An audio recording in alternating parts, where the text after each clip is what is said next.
Okay, guys, thank you for joining in. To the people who've joined now, the people who'll be seeing it in the future. Hi, my name is Bharat. I'm a senior software engineer at Mirantis. So I work for the OSPO team, which is an open source program office and program office.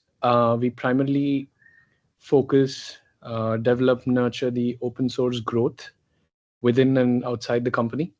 So the focus of the team would be to utilize the existing open source projects.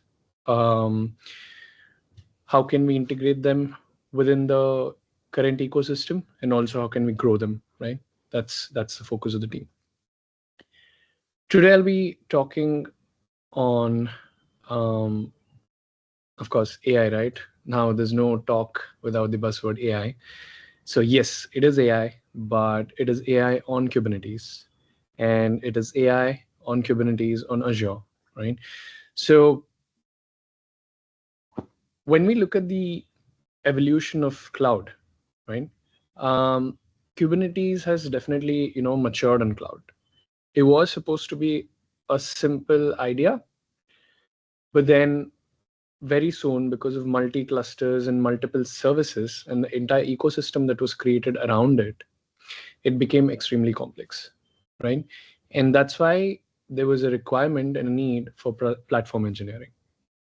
So although my talk is about AI apps scaling and provisioning of clusters, I think it's important to get the base right and understand what platform engineering is and why we need that, so that we can build on top of that, right? So I'll just take a few minutes to explain the problem and explain the requirement, and the current situation in the industry, and then go on to the actual solution, right? And nowadays, with AI being the forefront of future development and future applications and workloads that most companies are looking for, this sort of becomes the center and core of our entire platform building, right? So no matter whether you're looking at different clouds, private data centers, or clouds, or even edge for that matter, you are going to integrate with AI at some point now or in the future, right? And that's where Kubernetes becomes a significant part of it. So of course you can run AI on your bare metal, but then why Kubernetes is such a beautiful fit for it is something that we'll explore throughout the session, right? So what are the enterprise requirements for platform engineering in the first place? When I say that we need a proper platform, that the platform engineering team, which is not to be confused with the DevOps team traditionally, right? Because DevOps teams has itself evolved from a rich culture, and the way it is positioned today, it is slightly different from platform engineering team. Yes, it is very similar, but platform engineering team is supposed to focus more and more on the underlying platform and how to develop, IDPs, which is something that we'll look into later, internal developer platforms, right? So developer self-service becomes a very important thing. Operational simplicity becomes an important thing. Ease of customization. So why is because, let's say we have one development team that requests for a particular cluster configuration, right? But tomorrow a different development team has a different sort of requirements. Then we shouldn't be in a position to redo the entire work. So the ease of customizations for each team and each customer has to be catered, in any enterprise software, right? And then of course the visibility and control is crucial from a management lens, because you need to understand how much you're spending on your cloud, how much you're spending on your clusters, and what's the forecast and all those things, right? And security and compliance, as we all know how important it is for our day-to-day enterprise. So with all this in picture, right, multi-cluster, multi-cloud is becoming the norm. Whether you're using just Azure or whether you're using a multi-cloud environment for your enterprise solution, This has sort of become the norm, not just for big enterprises, but even for small to medium scale companies. So this is a common misconception that only enterprises have, tens and hundreds of clusters. But we've seen that even small to medium scale customers do prefer multiple clouds to keep it separate, and that's the norm that the entire industry is moving towards. Again, to stress on the fact of the platform engineering, right?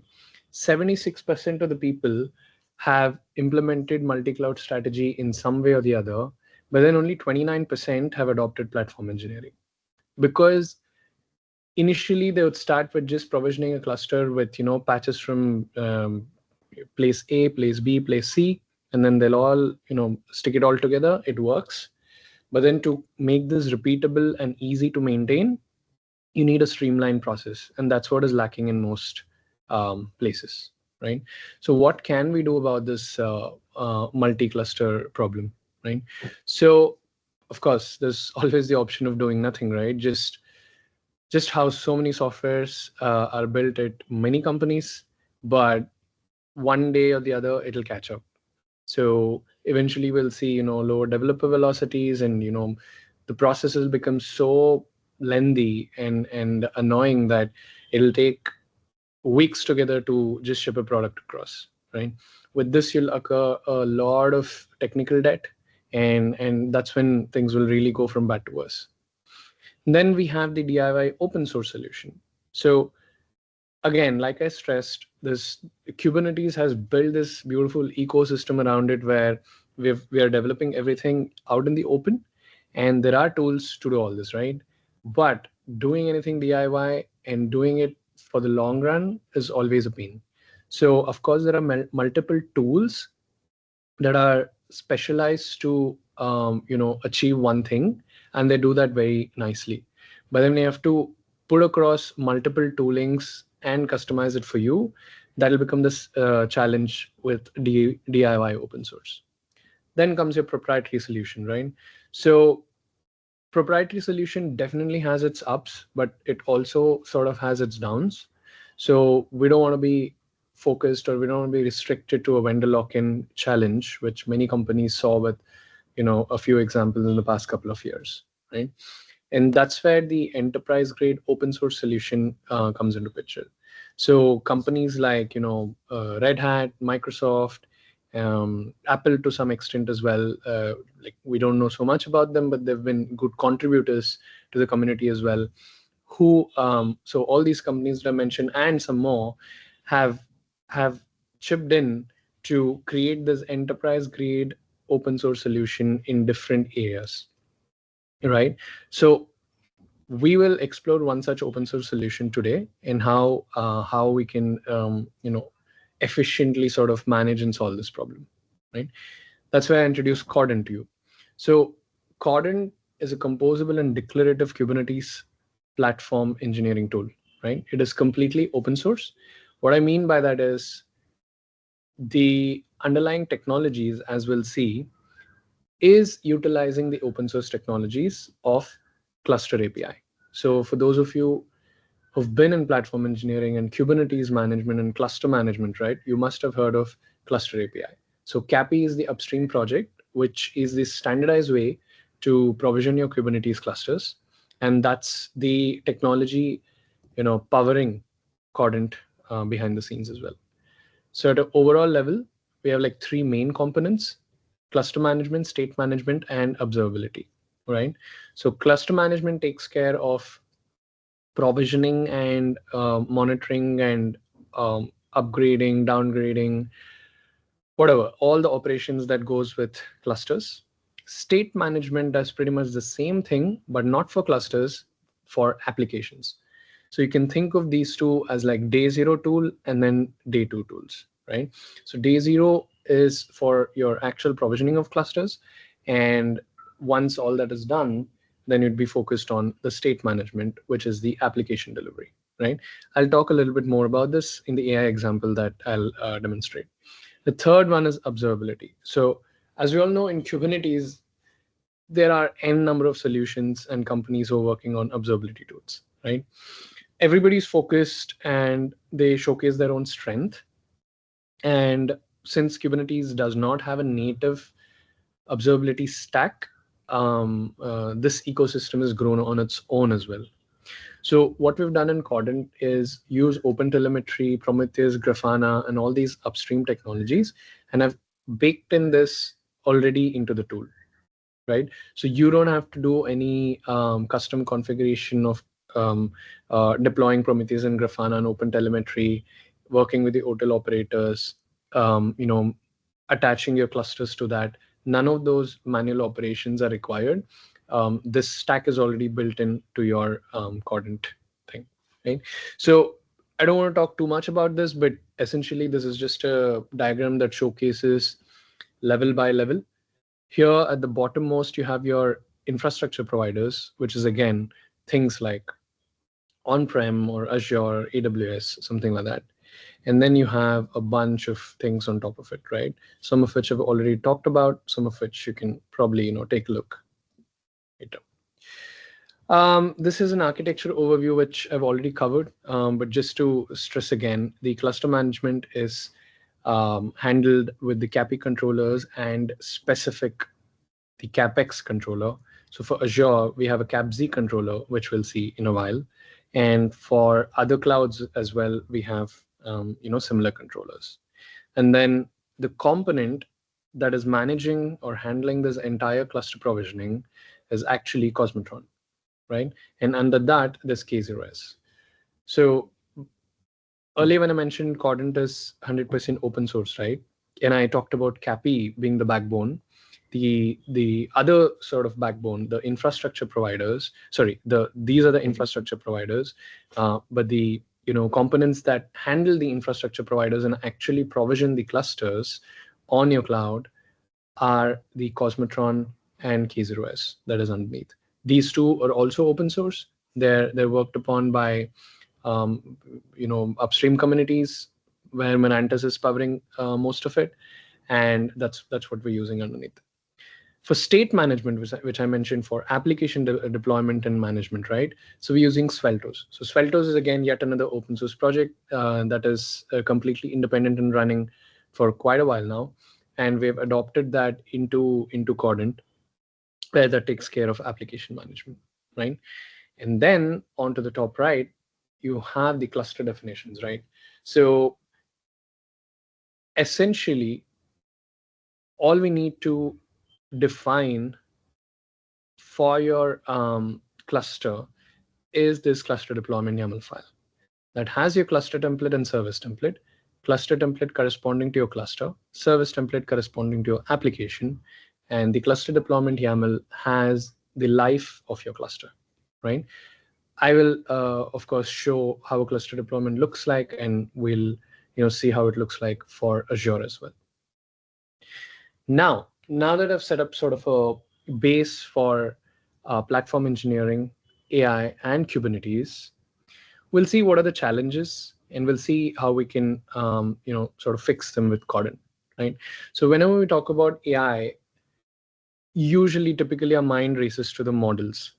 So as you all know, Hugging Face, they host models. Olama has their own models, right? So we continuously think models. But from a platform engineering side and from an infrastructure side, it's more than that, right? In fact, I would stress that without a proper, efficient infra to run these models on, you really can't use your models to the to its best ability. And this gap is clearly seen in today's market, right? So the last line I've given is sort of like the one-liner I need to sort of put out for people to understand. Just because you can run Jupyter notebooks to run your AI apps doesn't cover the entirety of how an AI app should be run in an enterprise environment.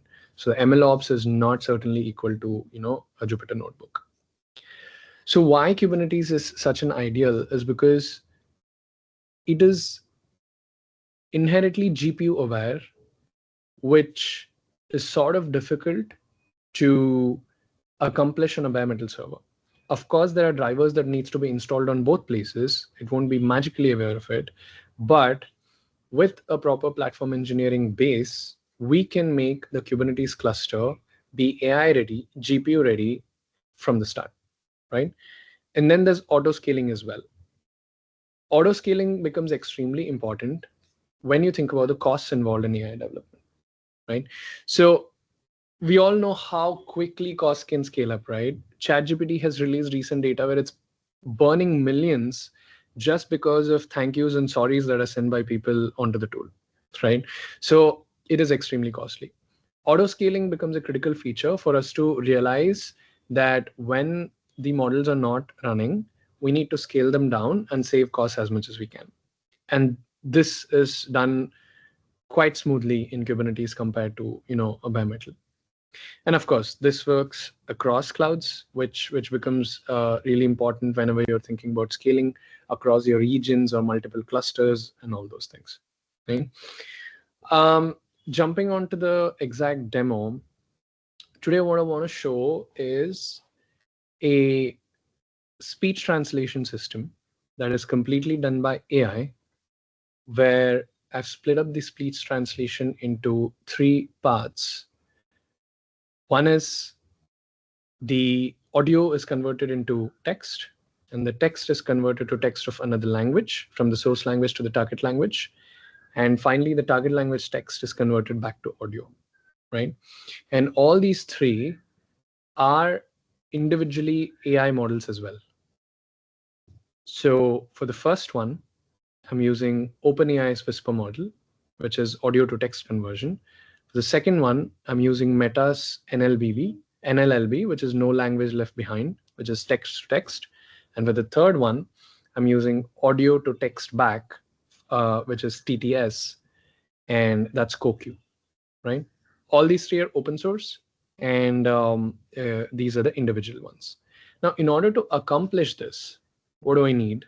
And taking, k0rdent as the base here, the cluster deployment, defining the Azure cluster configuration, the cluster template, which is, again, specifically showing what infrastructure configuration will be there, and service template, which will be showing the apps. And in order to accomplish this, we'll need all this. And this is where I'd like to stress on how seamless it becomes when you have everything set up in one file, as opposed to doing it on bare metal, or as opposed to doing it on Kubernetes without a platform like this. In order to run an AI app, which I'm running right now, which also supports auto scaling, you need these bunch of dependencies. NVIDIA GPU operator, like I said, is required for making your cluster aware that these nodes are GPU nodes and not just CPU nodes. Cert Manager Istio is for, of course, certs and networking and service access. Knative and KServe are the key components involved for auto scaling, right? So all of this is just declared in one YAML file, as opposed to like multiple YAML files we usually end up with when we are dealing with bare Kubernetes, right? So, first time I actually stuck to my 20 minutes target. Nice. So let's go to the demo, right? First, I want to explain a bit of the setup. So I've got a Kubernetes cluster on Azure. Okay. So if I do this, let me zoom in a bit more. Hopefully this is visible. Yeah. So I've named it Azure BNR, and this is a normal Kubernetes cluster with one control plane and one worker node, right? It's running Ubuntu 22.04, all right? And then over here, I've installed k0rdent. So k0rdent is nothing but KCM. And, oh, by the way, this is nothing but KA is nothing but kubectl -n KCM system. So because I use it frequently, I've just put an alias of KA. So whenever you see me use KA, it means kubectl -n KCM system, right? So KA get pods gives us all these pods, right? Let's take a look at that. This is what I mentioned earlier about the CAPI controllers.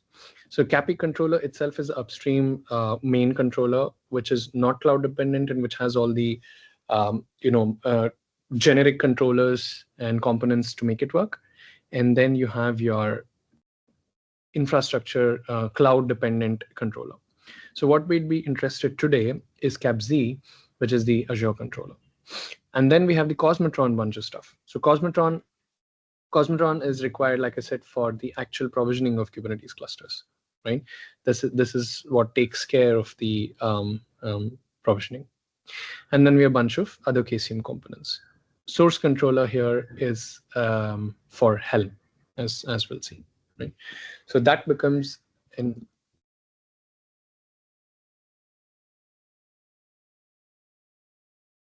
right. Then we'll take a look at the cluster templates. So cluster templates, like I said, are the things required in order to inform k0rdent about the infrastructure dependent configuration. So if we take a look at, let's say, the Azure one, what we'll see here simply is a Helm chart that is pointing to Azure standalone CP of a particular version, right? And what this Azure standalone CP has are the standard components of CAPI objects, such as Azure machines, Azure clusters, machines, right? We'll take a look at that soon, but essentially, this is pointing to a Helm chart, right? Then we'll take a look at the service templates. So this is as easy as it gets. So tomorrow, if you want to deploy a new app which is not in this list, or a different version of the same app, let's say 118 or 119 of Cert Manager, then all you need to do is go to the catalog.k0rdent.io, which is similar to your Docker Hub or any other hub that is usually built, and then let's just click on external DNS, right, and directly install this using the Helm command. And once you do that, you'd have your service templates ready. So it's as simple as that. And this is an ever expanding, hub of services. This is, constantly more and more are constantly added. And today for our demo, these are the services that we are installed in, that we are interested in, and which I've already installed. So there's Knative and KServe. Then there's NVIDIA GPU operator. Then there's Istio, Istio D, base, and gateway. Those are the components of Istio. And then the Cert Manager, right? These are the things that are interested in. And once again, the pattern is similar, that if I just, for example, view the YAML file for the KServe, right, all it's doing is, give me a second. All it's doing is it's pointing to the Helm chart that KServe provides from upstream. So this could either be an upstream chart, or this could be a customized chart, depending on the particular service, right? But generally, we tend to stick with the upstream charts as much as possible, and then let the customization be handled from the user end as per your requirements, right? So these are the three components. Now, finally, let's take a look at the cluster deployment, right? So what we have today is this. So Azure AI Demo Pune is the name of the cluster. It's going to be deployed in KCM system. And the template I'll be referencing is the template that we just saw, Azure Standalone CP 022. This is what informs k0rdent to provision this cluster and use the Azure template. Then there's a credential object, which is nothing but, it points to a cluster entity, which points to the secret, which contains your credentials or which contains the keys required to communicate with Azure. And then this becomes the standard configuration of your particular, nodes. So the control plane node has all this, and the worker node has all this. What you need to pay attention here is that for control plane, it's using a standard A4v2. But for worker node, we're actually using the NVIDIA T4 Tesla GPUs. And this is what I mean, that we can just provide all the configurations in the single file, and that's ready. And of course, you got to provide your tenant ID, client ID, and secrets, which is a Azure specific configuration. For a different cloud, this would be different. So while this is your cluster configuration, this becomes your service configuration. Service spec services, and we have a bunch of services defined underneath. This is the NVIDIA GPU operator. It references the template, which we listed using service templates. And custom configuration can be passed like this using values. And then Istio, Cert Manager, Knative, and KServe. That's it, right? So now we have this cluster deployment. We can deploy it as easy as just apply -f in this. Since I've already applied this for this demo, let's take a look at the cluster deployment on this cluster, right? So one more point I have to mention is typically this cluster, what we're working with right now, Azure BNR, becomes your management cluster, so to say. So management cluster becomes the cluster where you use this in order to provision multiple clusters, manage them, and downgrade, upgrade, whatever you want to do. This is essentially a throwaway cluster. So if it's a one-time thing for you, or you don't foresee making multiple changes, then yeah, you can actually just go ahead and delete this cluster, and your child cluster, which is this, would still exist. Nothing would happen. But what you'd lose is the access to manage it. So in fact, if you want to delete this cluster tomorrow, all you need to do is this, right? As long as you have your management cluster, then the entire child Kubernetes cluster is cleaned up. But if you don't, then you got to manually clean it up, right? So now that this is ready, let's access and see, right? So services is also all up. And by the way, the kube configuration is stored as a secret in the same namespace, and you can get it using something like this, right? So what I've done is I've directly used the JSON path data.value, and then I've exported it to this particular path. And here we are. So if I do a config view, we have your Azure AI demo Pune cluster, right? And then let's do this. And yes, so we have a single control plane and 3 worker nodes, which is what we gave here. So control plane number is 1, workers is 3, right? So this becomes your cluster, right? Let's check the services now. So because we've given a bunch of services here, and the namespaces for them to deploy to, we have all these bunch of namespaces, and I have to take an example here. You can see that NVIDIA GPU operator has done whatever it's supposed to do in order to make sure that your Kubernetes cluster is now GPU aware, right? And one of the things we can do to confirm this is describe one of the worker nodes, right? And then let me search with GPU. Yeah. So you can see that after the NVIDIA GPU operator has done its thing, where a bunch of pods is spawned up, it'll install certain drivers if they're not already installed, and then it'll install the container toolkit and the DGCM exporter and a bunch of other things. Your node will be labeled with this. NVIDIA.com/GPU is 1, right? That's the capacity, that's the allocatable, and this is sort of a confirmation that NVIDIA GPU operator has done its thing, and now your cluster is actually ready for AI apps, right? And then, of course, just to show you the other thing, KServe is also ready. Knative is also ready, and we're good, right? For this demo, right, I've deployed Istio, and it's provided me external IP. And for the applications, I'll be doing nip.io, which basically handles your DNS so that I don't have to have a real domain, right? Now, let's talk about the application. So like I mentioned earlier, this is a 3-stage application.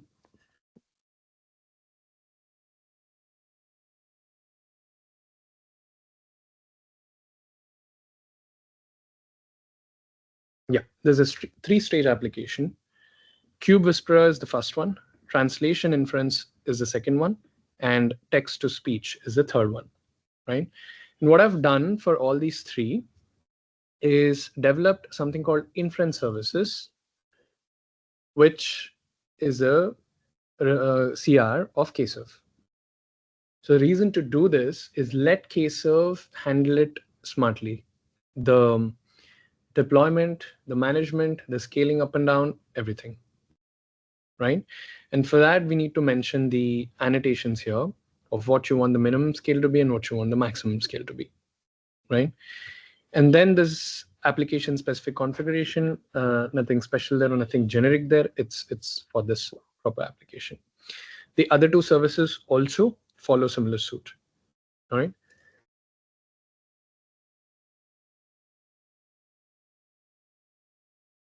As you can see, the inference services that I've applied on this cluster are ready. So you have the Kube Whisperer, Lexi Shift, and Voxraga, right? And they have these URLs as well. So individually, we have them ready. Now these inference services actually spawn up pods, right? Neural Weaver I'll come to in a minute, but the other three pods are spawned up by corresponding inference services. Okay. Now, the connecting pipeline for all these three is my Neural Babel application, right? So Neural Babel is the connecting pipeline that does the end-to-end speech translation. I've purposefully developed it as three parts. One, because there are no good AI solutions that does complete end-to-end transformation. And two, these individual services are really good for the purpose they have. And three, I can demonstrate how KServe can be independent and yet integrate with, between services, and how individual load is handled by that individual inference service without being dependent on the entire pipeline, right? So in terms of Neural Babel, I've applied the deployment and the service, and we have that ready, right?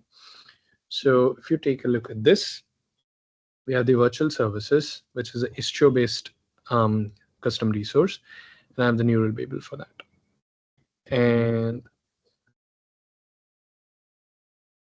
And we also have the service Neural Babel. And as I showed you earlier, there is a deployment which spawned up the pod as well.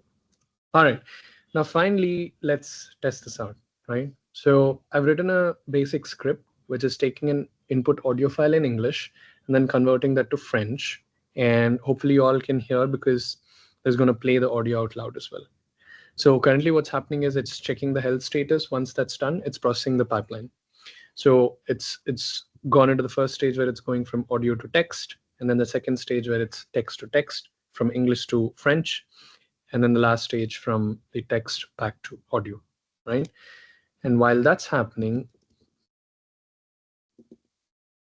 see this, right? KServe automatically handled the auto scaling of the pods, right? So Kube Whisperer went from 1 pod to 2 pods, which is what the target we gave. Bonjour. C'est un test du système texte à la parole. Le renard brun rapide saute sur le chien paresseux. Right. So the translation was complete. And as you can see, initially only the Kube Whisperer was scaled up to 2 because initially the audio to text was going on. Lexi Shift was not, and then Lexi Shift was, and then finally Voxraga, right? Eventually what will happen is now that the requests are not there, yep, on queue. The second Kube Whisperer pod is now terminated because there's no request coming in, right? So we don't have to waste money on that. So for the demonstration purpose, I've put minimum pods as 1 and maximum pods as 2, right? Essentially in enterprise environments, what you can do is also set the minimum pods to 0 and then keep the maximum pods to whatever you want depending on your workload. What this does is it really puts the AI workloads to sleep and then brings it up only when the actual requests are coming in. Yes, the first response would be slower because you need a few seconds for the pod to come up, but after that it's handled seamlessly, right? So again, it's a matter of availability and the speed compared to the backend costs and all that as well. So now, as you can see, it's gone from terminating to completed, and the last service, Voxtraga, is also done. And if you just list the pods, now it's back to one instance of all the pods, right? And when I did continuous testing, an interesting thing to point out here is that most of the times, only KubeWhisperer and Voxtraga is actually scaled up to 2, but not LexiShift, because the text-to-text conversion actually takes up less GPUs compared to your audio to text and then text to audio. So typically when I run multiple requests simultaneously, right, KubeWhisperer is actually to 2, Voxtraga is to 2, but then LexiShift is to 1. This is the other point I mentioned earlier where I want to showcase where individual components can be isolated and not made dependent on the entire pipeline, right?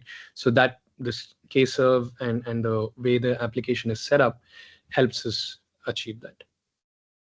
So yeah, that's about that. Yeah, so thankfully the demo worked, and that's that. I think I still have like 7 minutes left. I'd like to open it up to Q&A. Just want to show you the k0rdent.io website, and then the KCM, which is the GitHub repository that does all this. And then we also have the docs, right? I think it's called docs.k0rdent.io. Yep.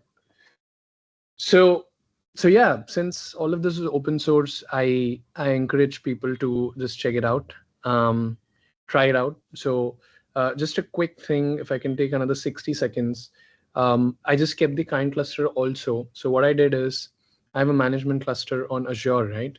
And then I use this to provision a Kubernetes cluster that is AI enabled on Azure. But this management cluster doesn't have to be on Azure. It can be a kind cluster as well. So I kept this to show it towards the end so that people can try it out on their own. So I have a kind cluster running on my laptop, right? And then I have KCM installed over here. And KCM installation is as simple as this, just a single Helm chart and you're done, right? So this also can be used to provision a cluster. In fact, what I did to provision the initial Azure cluster is use k0rdent again by using kind. So I think we can still see this as I've not deleted. Yep. So cluster deployments, if you do, you still have Azure BNR, and this becomes the base. I didn't want to confuse, so I haven't mentioned it before, but if you're short on cloud resources or something like that, then you can try this. And for individual development trials, right, we also have support for Docker as well. So if you don't have cloud credits or if it's not available in your enterprises, you can still try it out using Docker and k0rdent, and that should be a good playground for people as well. All right, questions, please. Yeah.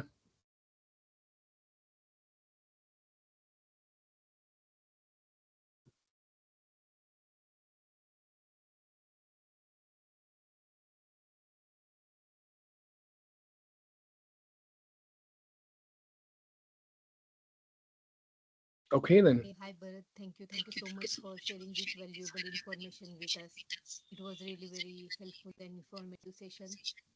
We really appreciate it. Thank you, Sudha. Yeah.